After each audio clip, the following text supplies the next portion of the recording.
Bueno, buenas tardes a todos. Damos la bienvenida a este encuentro virtual denominado Protección Constitucional del Derecho a la Vida en el Embrión Humano, organizado por la Facultad de Ciencias de la Salud de la Universidad Católica de Santa Fe.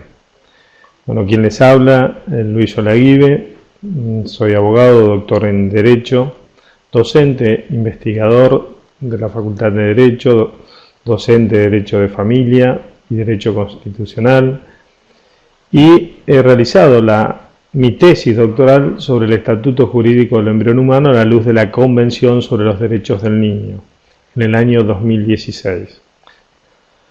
Asimismo, soy director del Instituto para el Matrimonio y la Familia de esta universidad.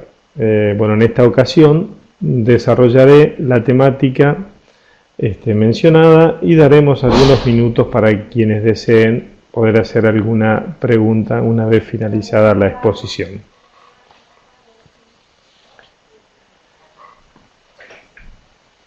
La pregunta con la que queremos iniciar el trabajo de hoy está en la primera filmina.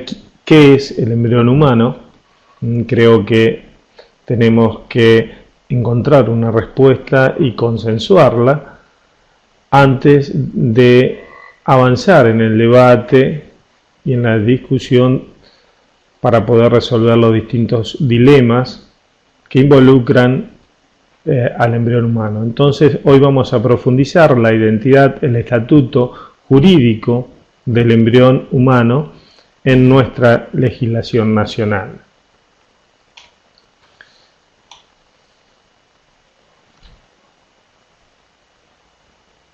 Cabe preguntarnos, antes que nada, ¿qué es el embrión humano? ¿Es una persona? ¿Es una cosa? Nosotros vamos a sostener y defender y argumentar la tesis de que el embrión humano no solo es una persona, sino también es un niño, y un niño en la condición de por nacer. Esto nos va a facilitar resolver los dilemas éticos que se nos presentan a partir del tema del aborto, el tema de la fecundación humano asistida, todo lo que refiere a la selección, manipulación, comercialización de embriones, el tema del alquiler de vientre materno. Creo que a partir de dilucidar esta cuestión vamos a ir encontrando las respuestas que muchas veces se presentan como muy difíciles, muy complejas, muy contradictorias y hasta conflictivas muchas veces, ¿no? Entonces vamos a poder dar y dimensionar correctamente el significado al derecho a la vida, el derecho a la identidad, el derecho a conocer los antecedentes identificatorios del embrión humano, el derecho a la integridad física, el derecho a tener una familia, el derecho a la salud y, ¿por qué no?, a la muerte natural y digna. Entonces vamos a profundizar en esta respuesta desde una mirada fundamentalmente biofilosófica, jurídica.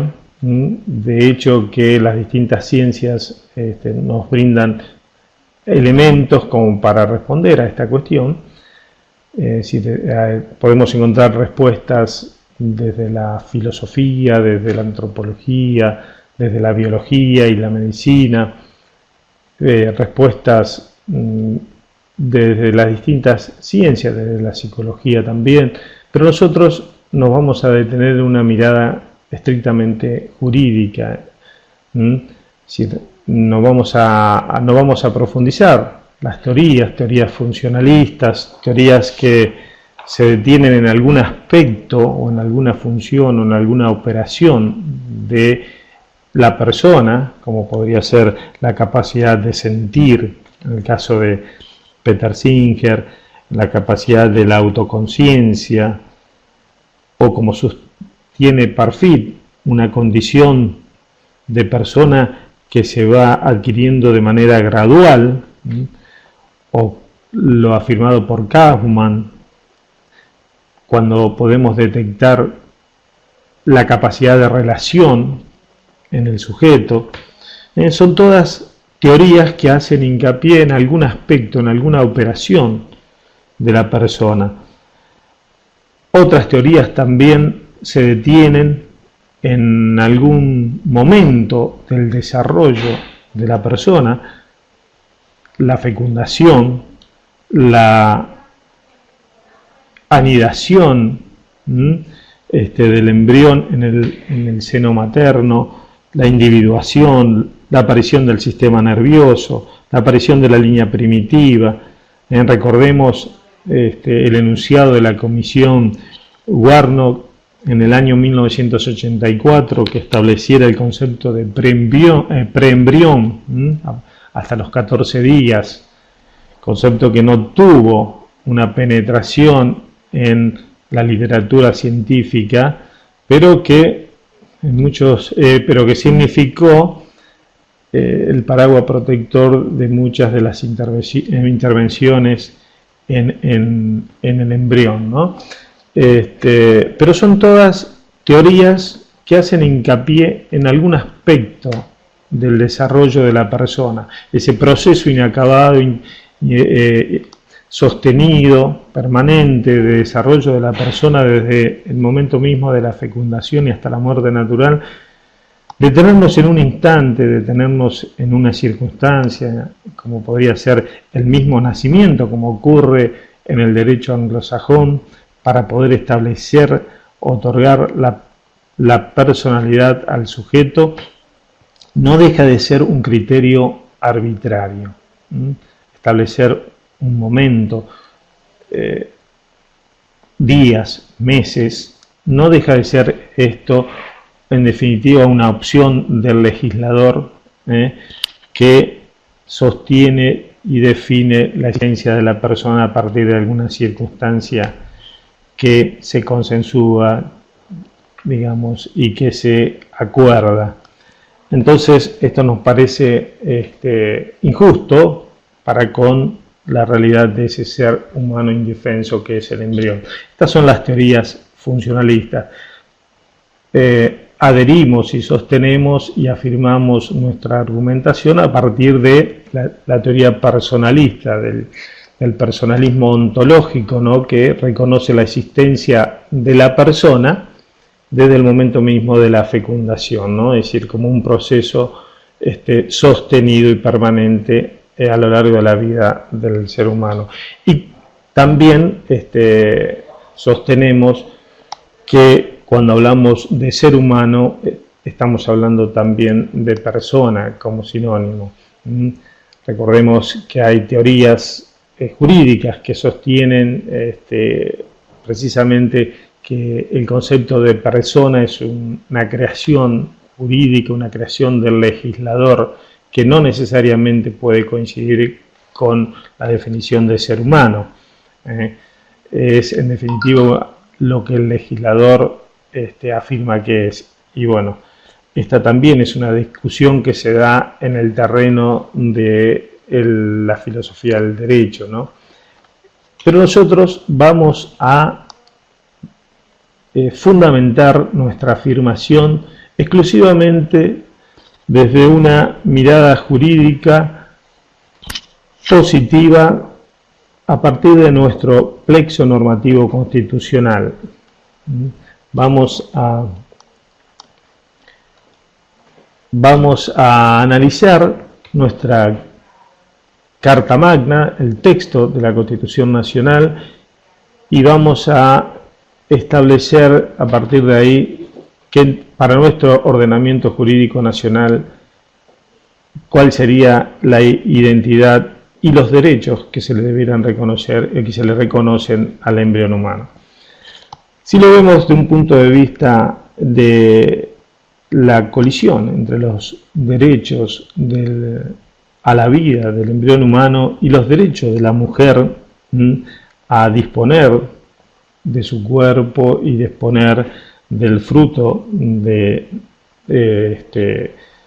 la concepción, estamos en un conflicto de derechos fundamentales, es decir, difícil de resolver. Si nosotros lo planteamos en términos de conflictivismo, será muy difícil encontrarle una solución al problema. De ahí que planteamos como alternativa los métodos de interpretación que armonizan los derechos, ¿no? Que de alguna manera ha sido este el juicio del legislador, del constituyente de la reforma del 94, es decir, armonizar los derechos.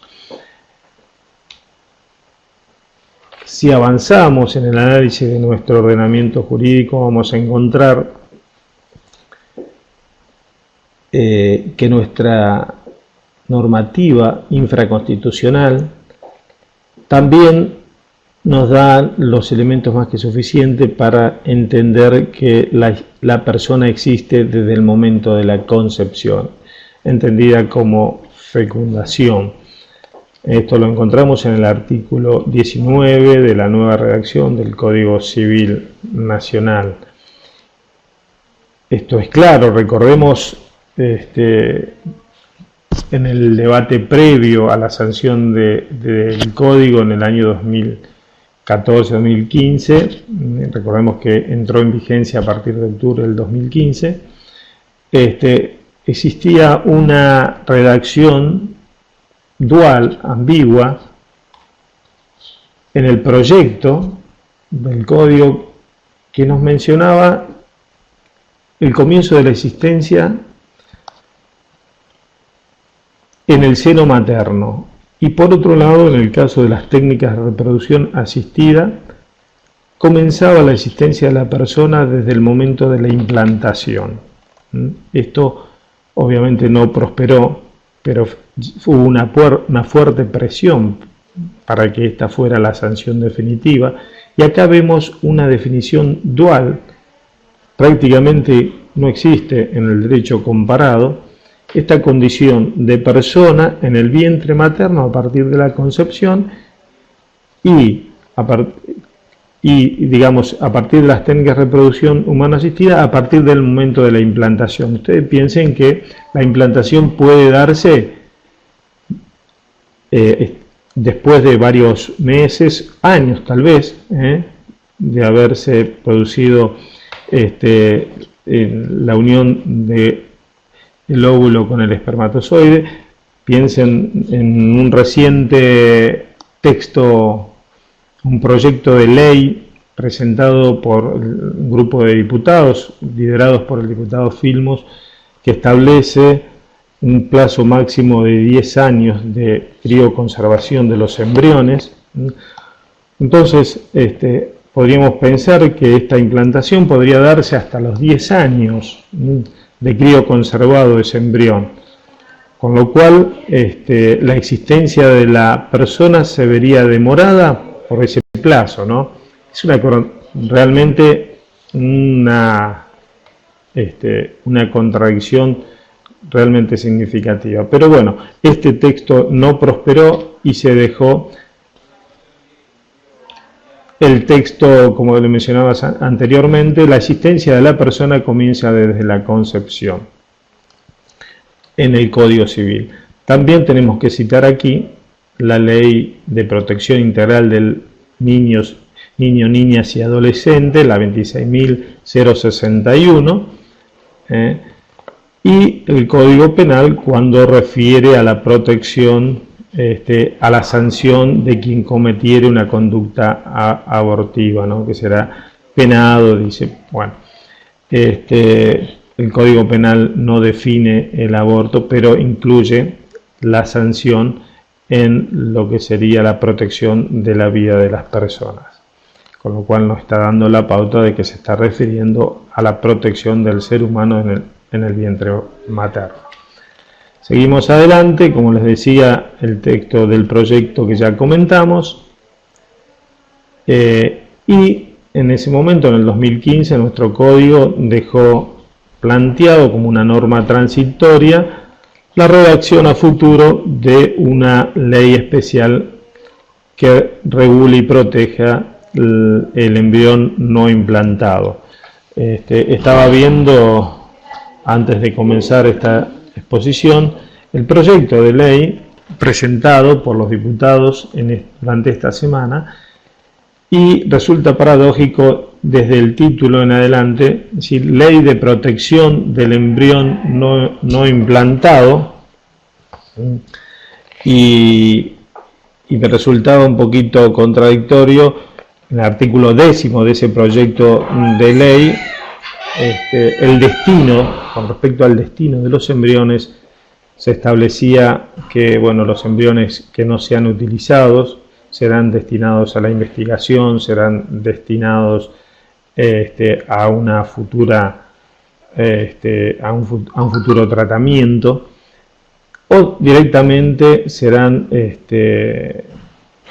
interrumpido el proceso de preservación, es decir, destinados a la destrucción. Entonces, bueno, me resultaba contradictorio entender a esta ley como una ley de protección del embrión, que en ningún momento menciona al embrión como persona y mucho menos como un niño por nacer, ¿no? Pero bueno, esta es la norma transitoria que está pendiente de resolver por parte de nuestros legisladores. En el artículo 21 del Código Civil vigente, es decir, los derechos y obligaciones del concebido, implantado o no, están sujetos al nacimiento con vida. Este es un texto similar a la anterior redacción del Código Civil. Si seguimos adelante, si analizamos históricamente el derecho a la vida y cómo ha sido tratado y protegido por nuestro ordenamiento jurídico, vemos que hasta la sanción de nuestra Constitución Nacional en el año 1853-1860, no existía, por supuesto, no existía ni la información ni la preocupación que existe hoy, ¿no es cierto?, sobre el derecho a la vida del embrión humano. Desde la sanción de la Constitución hasta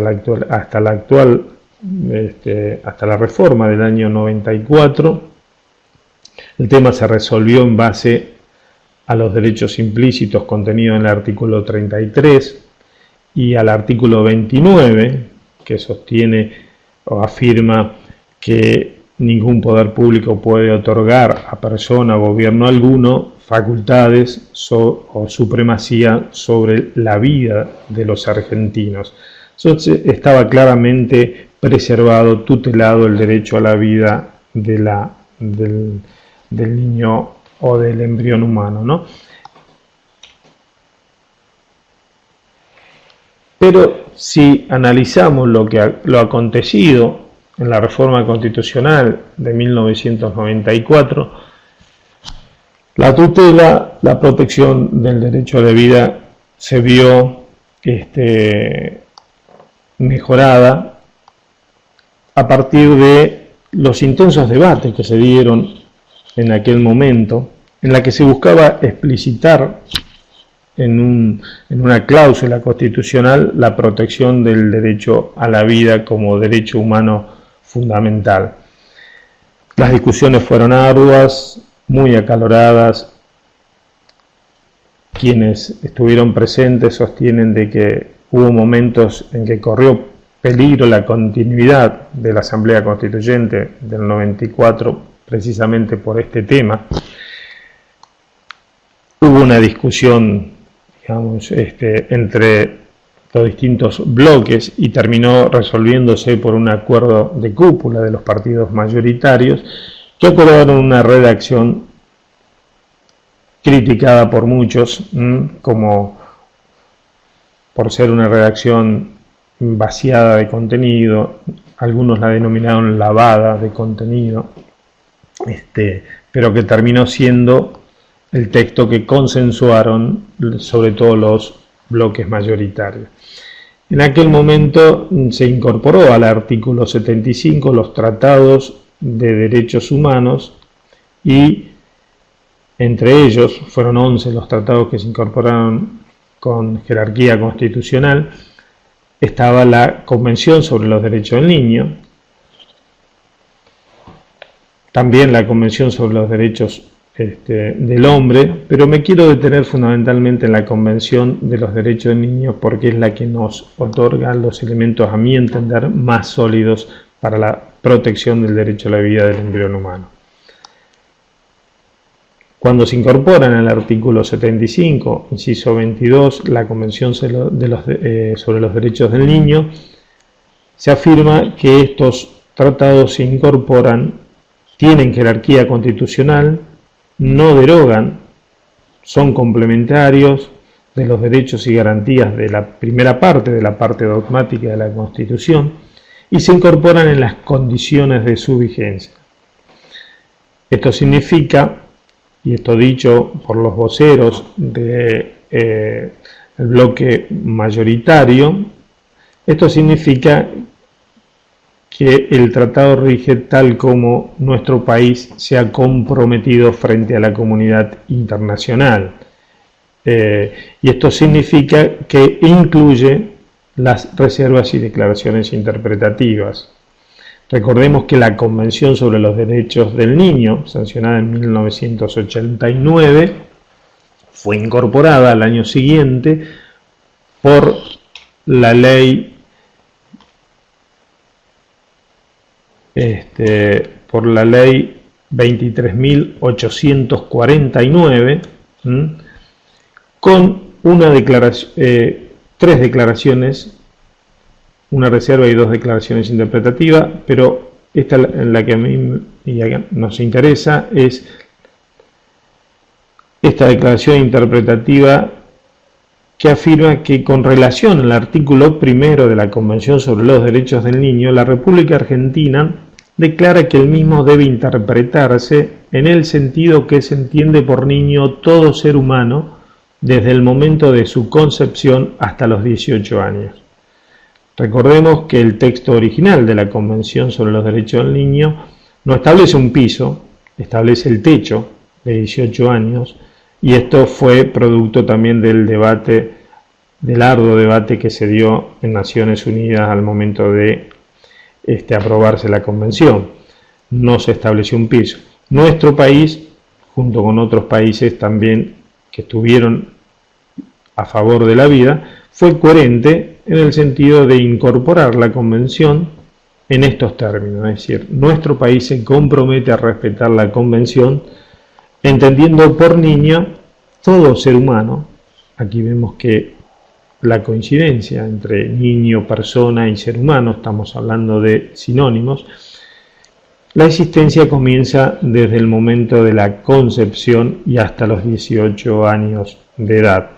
Aquí encontramos la definición de lo que nuestro país entiende por niño a partir de la ley 23.849 que incorpora la Convención y que después en el año 94 esa Convención adquiere jerarquía constitucional,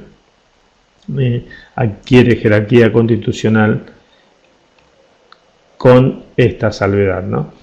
Esto es lo que surge claramente entonces de una interpretación y una revisión histórica de lo acontecido en las jornadas del 2 y el 3 de agosto de 1994 y que sintoniza perfectamente con una interpretación sistémica de todo el plexo normativo constitucional que fundamentalmente está inspirado en el principio pro homine, es decir, en el principio que favorece y protege la persona desde el momento de la concepción.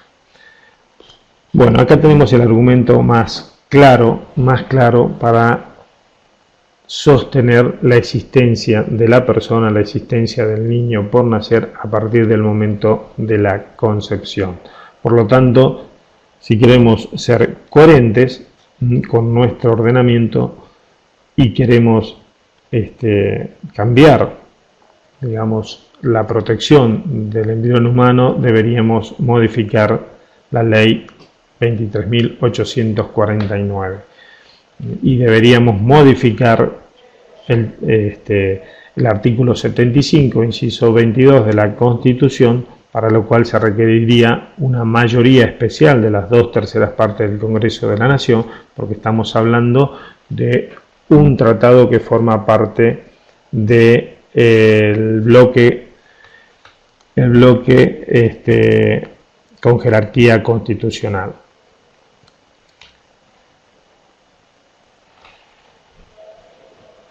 En este nivel ya de la argumentación no nos queda, digamos, otra posibilidad que reconocer que cuando hablamos de embrión humano estamos frente a la existencia de una persona, de un niño por nacer, y por lo tanto resulta de aplicación la ley 26.061 de protección integral de la niñez, y aquí tenemos sobrados elementos para avanzar en la protección. Fundamentalmente lo vemos en el artículo 3 de esta ley, la protección del interés superior del niño, es decir, como dice en su primer párrafo, es la máxima satisfacción integral de los derechos del niño. Por lo tanto, aquí vemos una tutela, una protección superior de lo que sería un niño por nacer desde la concepción. En el artículo 8 de esta ley también encontramos la protección del derecho a la vida. En el artículo 9 la protección del derecho a la dignidad y a la integridad personal. Fíjense, si uno piensa, como nos preguntábamos al comienzo de esta exposición, el tema de la fecundación humano asistida y las condiciones a las que son sometidas las personas en situación de crioconservación, es decir, en los embriones crioconservados. Fíjense, si uno le aplica el artículo 9, nos llama poderosamente a la reflexión, ¿no? Si niños, niñas y adolescentes tienen el derecho a la dignidad como sujetos de derecho y de personas en desarrollo, a no ser sometidos a trato violento, discriminatorio, pensemos en la selección de embriones, tratos vejatorio, humillante, intimidatorio, a no ser sometidos a ninguna forma de explotación económica, pensemos en la comercialización de los embriones, tortura, abusos, con negligencia, explotación sexual, secuestros, tráfico, o cualquier, o cualquier otra acción que signifique un trato cruel, degradante del niño, de la niña, en este caso del embrión humano, ¿no? Entonces aquí vemos cómo, de resultar aplicable esta ley 26.061, estaríamos en una contradicción realmente significativa. Seguimos adelante. Analizamos recién el artículo 75, inciso 22. Quería no dejar pasar también de comentar el inciso 23 de ese mismo artículo, el segundo párrafo. En el segundo párrafo encontramos dictar un régimen de seguridad social especial e integral en protección del niño en situación de desamparo desde el embarazo. Desde el embarazo, con lo cual está reconociendo aquí la existencia del niño en el vientre materno, ¿no? Bueno, materia pendiente para nuestros legisladores sancionar un régimen de protección y tutela del embrión desde el embarazo, ¿no? Bueno, inciso 23 del artículo 75. Convención de los Derechos del Niño, como decíamos, es la que nos da el argumento, a mi entender, más sólido de protección del derecho a la vida del embrión humano, en tanto y en cuanto sea reconocido su carácter de persona, su carácter de niño por nacer. La Convención sobre los Derechos del Niño, en el preámbulo, afirma que el niño merece protección tanto antes como después del nacimiento. Muchos critican y cuestionan, digamos, la validez vinculante del preámbulo. De todas maneras, este texto fue arduamente discutido en Naciones Unidas, pero finalmente quedó redactado de esta manera la Convención: el niño merece protección tanto antes como después del nacimiento. Por lo tanto, se está reconociendo la existencia del niño antes del nacimiento. En el artículo primero de la Convención comienza afirmando que el niño es todo ser humano, ya lo comentamos anteriormente, ¿no? El niño como sinónimo de ser humano, como sinónimo de persona.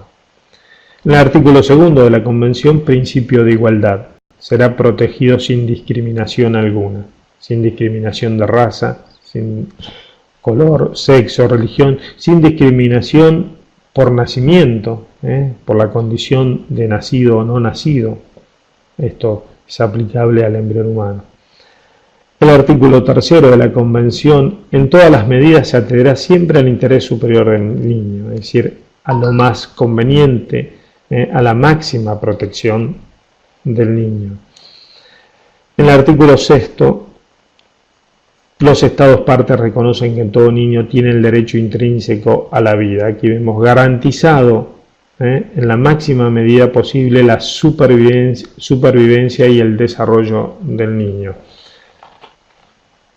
Claramente encontramos en la Convención sobre los derechos del niño la respuesta a los dilemas, las preguntas que nos hiciéramos al comenzar. ¿Qué es el embrión humano y cuál es el valor que tiene el derecho a la vida? La vida, si alguna vez, como dijera Fernando Pérez Bueno, allá por el año 1920, aquella frase tan provocativa: el derecho a la vida no existe, decía, lo que existe es la vida, es el hecho de la vida, nos encontramos con la vida, no tenemos derecho a reclamar o a pretender la vida, somos creados y en un momento nos encontramos viviendo.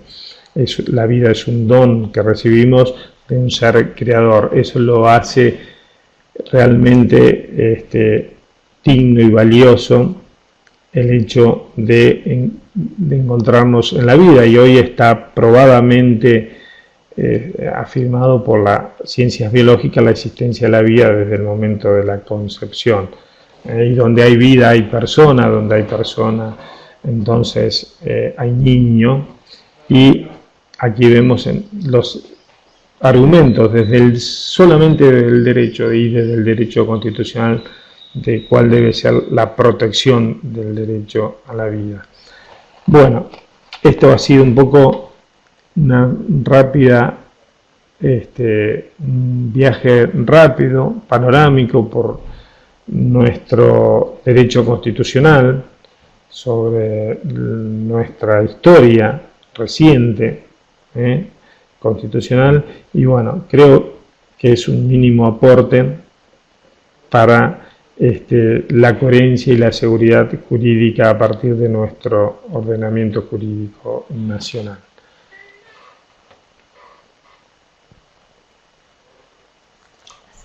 Sí, bueno, en conclusión, esta es la conclusión. Cuando hablamos entonces de embrión humano, estamos hablando de un niño por nacer. Si alguien de nuestros oyentes que nos están acompañando nos quiere hacer alguna pregunta, bienvenido. Vamos a tratar de solucionar cualquier inquietud. Bien.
Bueno, si no hay preguntas, daríamos entonces por finalizada la exposición. Aquellos que están escuchándonos, bueno, les agradezco mucho la participación.